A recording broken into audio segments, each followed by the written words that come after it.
So it's been 14 years, I think, since the resin's been changed on this water softener.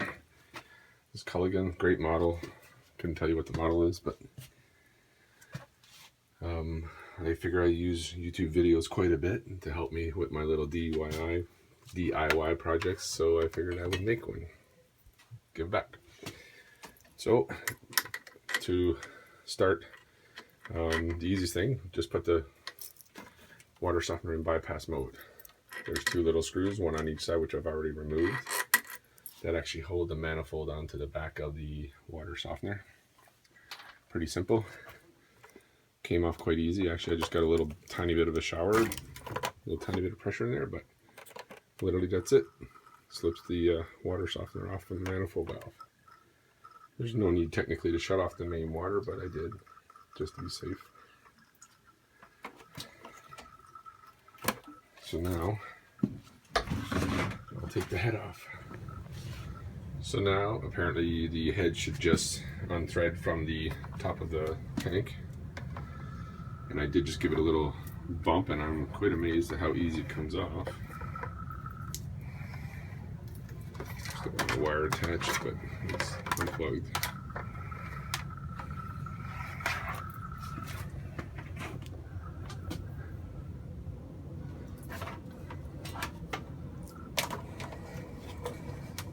This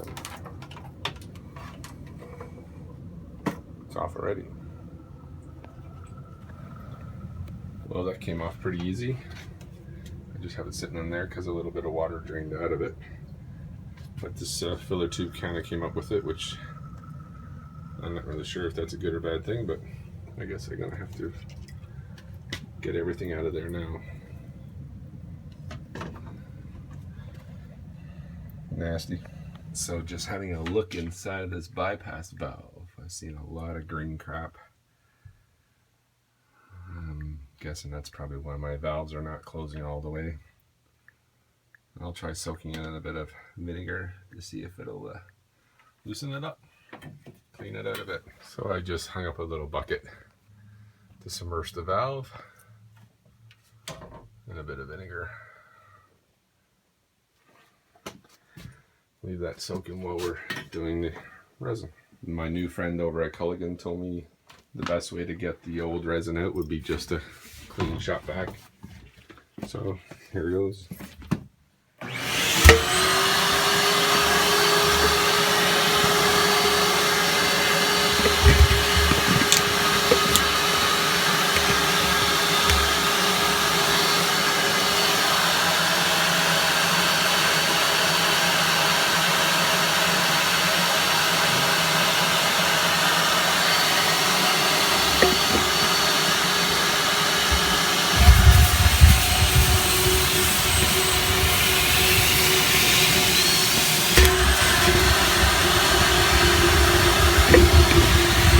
Resin out of my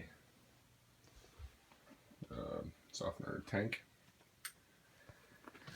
I don't know. I couldn't tell you if it was good or bad, but I'm sure I'll get comments on this video from people who know. Either way, it's 14 years old, time to go. There's still the gravel in the bottom with the screen that popped off the end of that tube.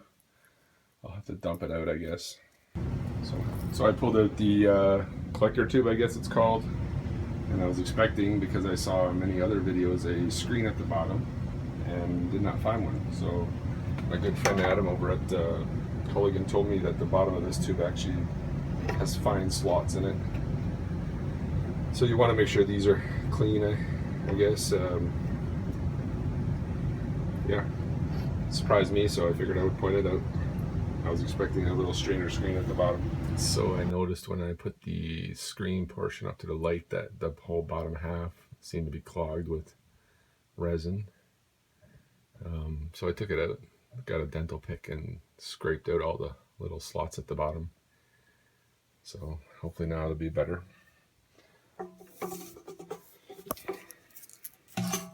The original issue why I tore this thing apart was water flow. We just put in a new hot water heater, and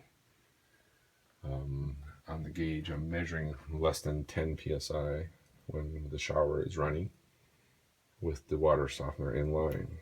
When I bypass the water softener, the pressure increases.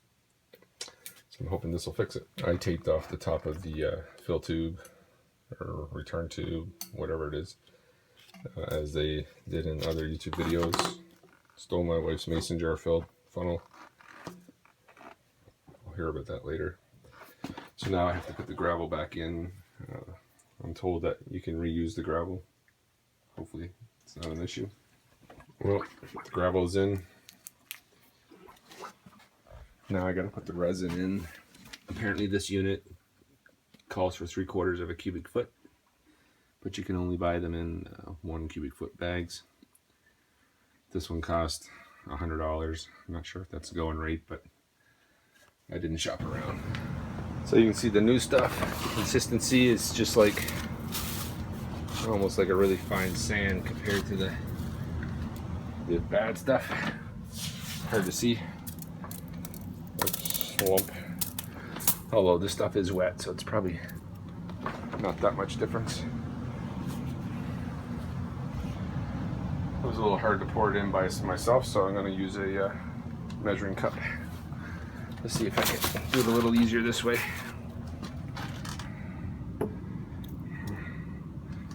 Doesn't want to flow.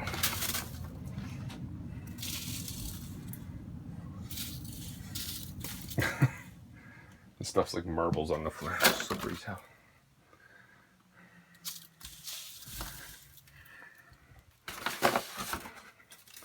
Sorry for the videography here. It's not my... Well, it's full of resin again. About the same amount as what was showing in there when I dumped it, and about 3/4 of the bag is what they recommend it. I'm not sure if I mentioned this, but obviously we've taped over the tube before I started filling it to keep the resin from getting in there. So now it's just to put the head back on, and they do recommend, if possible, to fill it with water before you put the head back on, but I don't have any water hooked up. I turned off my mains just in case. So I'll slowly open up the bypass valve and let it fill slowly. So I kind of skipped a couple steps, I guess. I forgot to show you, but I walked the tank back in after I threaded the head back on. I literally threaded it hand tight because it fell off when I was taking it apart practically, so I didn't think it had to be torqued a hell of a lot. Snug it up, and I just walked it back in place, and the manifold slipped onto the inlet and out pipes here quite easily. So now I just have to tighten up these two little screws, one on either side, put my drain tube back on. I don't know how much of this you can see, but, and then tighten up that gear clamp, put the feeder tube and the tank, brine tank back in place. I will, so I got the drain tube hooked up, the brine tube hooked up again. As you can see, the tank is slowly filling back up again with water. I got the bypass valve cracked ever so slightly, just letting it fill slowly. It's going pretty quick actually.